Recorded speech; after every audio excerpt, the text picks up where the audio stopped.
Para medir la flexión del paciente en decúbito dorsal con el miembro inferior en posición 0, el goniómetro alineado en 0 grados y el eje se coloca sobre el cóndilo femoral externo. El brazo fijo se alinea con la línea medial longitudinal del muslo, tomando como reparo óseo el trocánter mayor, mientras que el brazo móvil se alinea con la línea medial longitudinal de la pierna, tomando como reparo óseo el malleolo externo.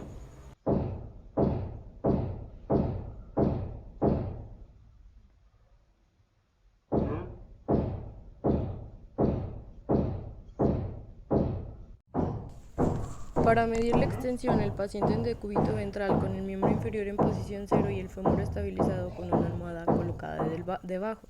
El goniómetro se alinea en 0 grados y el eje se coloca sobre el cóndilo femoral externo. El brazo fijo se alinea con la línea media longitudinal del muslo, tomando como reparo óseo el trocánter mayor, mientras que el brazo móvil se alinea con la línea media longitudinal de la pierna, tomando como reparo óseo el malleolo externo.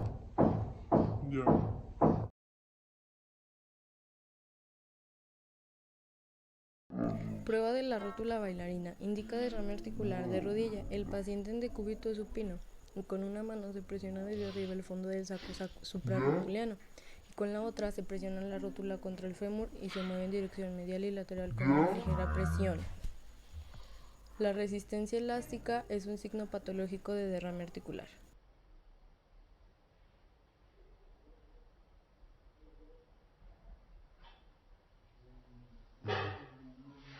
Prueba de desplazamiento de la rótula. Paciente en decúbito supino, ambos pulgares desplazan la rótula.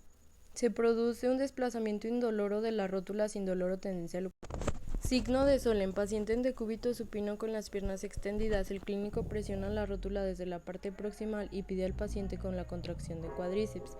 El cuádriceps tira de la rótula hacia arriba. Si hay alteraciones de los cartílagos retrorotulianos, aparece dolor retrorotuliano y pararrotuliano.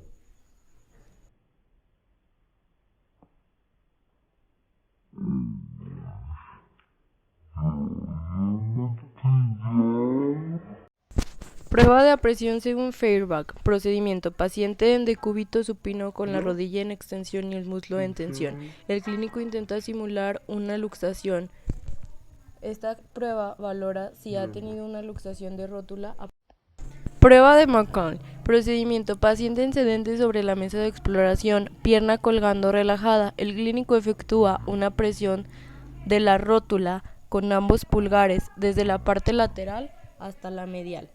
Esta prueba valora el dolor que es provocado por una contracción isométrica del cuádriceps. Si parece, puede aliviarse con el movimiento de la rótula.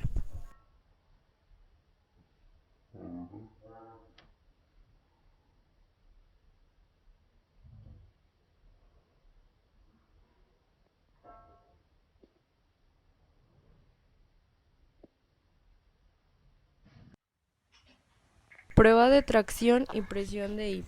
Procedimiento. Paciente en decúbito prono flexionando a 90 grados la rodilla. El clínico fija el muslo con su rodilla mientras efectúa una rotación de la rodilla del paciente, primero contracción y después presionándola. Prueba de McMurray. Paciente en decúbito supino con la articulación de la rodilla y la cadera completamente flexionadas. El clínico sujeta la rodilla con una mano y el pie con la otra. Así, efectúa una rotación externa o interna del muslo, mantiene la pierna en esta posición y realiza una extensión hasta obtener un ángulo de 90 grados.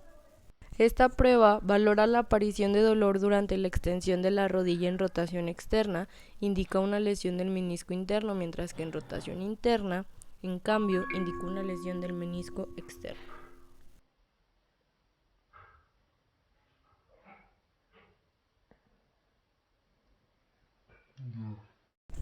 Signo de Peir. El paciente se encuentra en sedestación y con las piernas cruzadas. Se efectúa una presión intermitente sobre la rodilla afectada, en flexión y en rotación externa.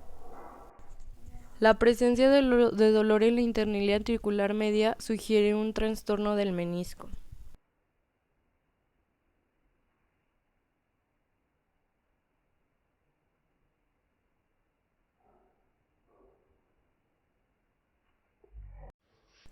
Signo de Steinman 1. Paciente en decúbito supino y el clínico fija con la mano izquierda la rodilla flexionada y con la derecha sujeta la pierna y efectúa movimientos giratorios forzados y rápidos de esta, hacia afuera y hacia adentro.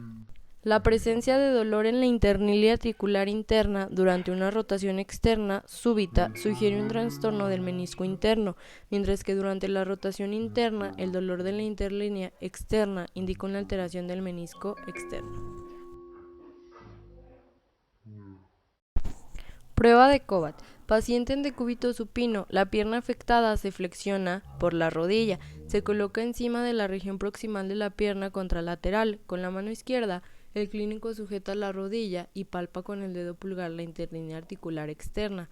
Con la mano libre sujeta la parte inferior de la pierna y se le pide al paciente que efectúe una extensión de la rodilla, venciendo la resistencia del clínico. Si existe una lesión del cuerno posterior del menisco externo, aparece dolor. Con frecuencia, la rodilla no puede continuar extendiéndose por la intensidad del dolor y ocasionalmente el bostezo lateral. El paciente se coloca en posición de cúbito supino y el examinador toma con una mano la parte distal de la tibia y con la otra toma la rodilla por su parte posterior. Entonces así desplaza la tibia hacia medial. Y con la otra mano realiza una maniobra de estrés en varo. Si se quiere aislar el ligamento colateral lateral de todas las demás estructuras de la rodilla, se debe realizar esta prueba con una flexión de rodilla de 30 grados. Este test es positivo cuando se observa mayor laxitud.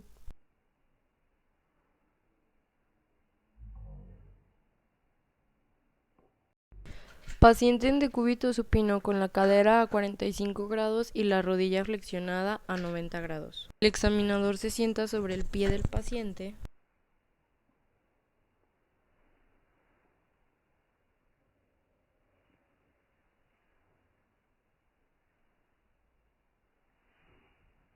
Con esto se fija el pie del paciente. El clínico toma la tibia por su parte proximal y con ambos pulgares palpa los tendones rotulianos, mientras que los índices palpan los tendones de los isquiotibiales. Esto se hace para asegurarse de que estén relajados y con esto el examinador ejerce una atracción anterior de la tibia. El test es positivo cuando hay un aumento de la translación anterior de la tibia respecto al lado contralateral.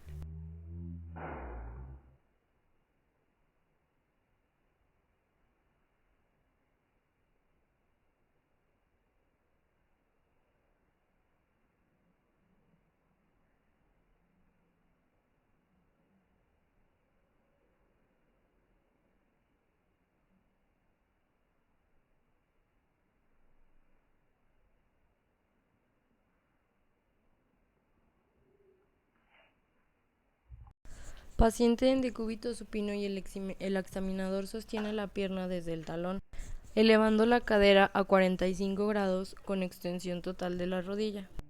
La otra mano sostiene la porción lateral de la pierna a la altura de la rodilla, situando el pulgar justo por debajo de la cabeza del peroné. Entonces el examinador aplica una rotación interna forzada. Manteniendo la rotación interna, aplica una fuerza en valgo. Todo esto mientras realiza una flexión leve. Este test es positivo cuando el examinador percibe un resalte al producirse la subluxación de la tibia en relación al fémur.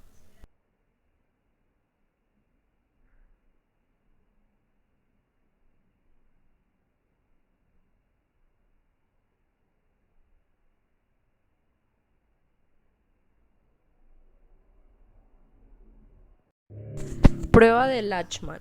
Paciente en decúbito supino. Se le pide una flexión de 30 grados.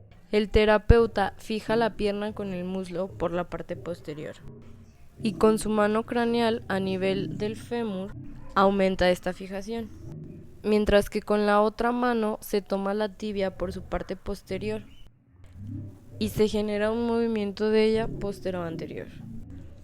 Con esto valoramos el desplazamiento hacia anterior de la tibia.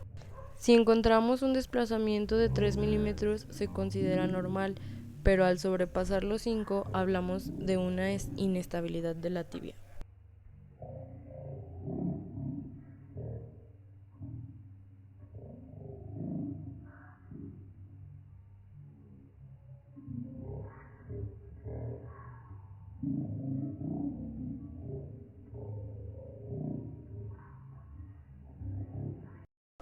Test de la palanca. Paciente en decúbito supino y el clínico coloca una mano por la parte posterior de la tibia, mientras que con la otra hace una palanca a la altura del fémur, y podemos ver cómo en las piernas sanas o en las piernas que sí existe en buenas condiciones el ligamento cruzado anterior, el talón se levanta de la camilla.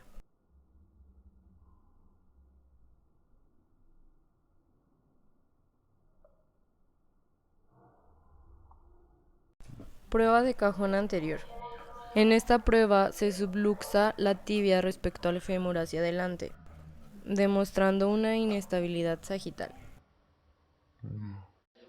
Prueba de pivot shift. Con esta prueba se valora la inestabilidad rotuliana. En esta prueba igualmente se subluxa la tibia posteroexterna.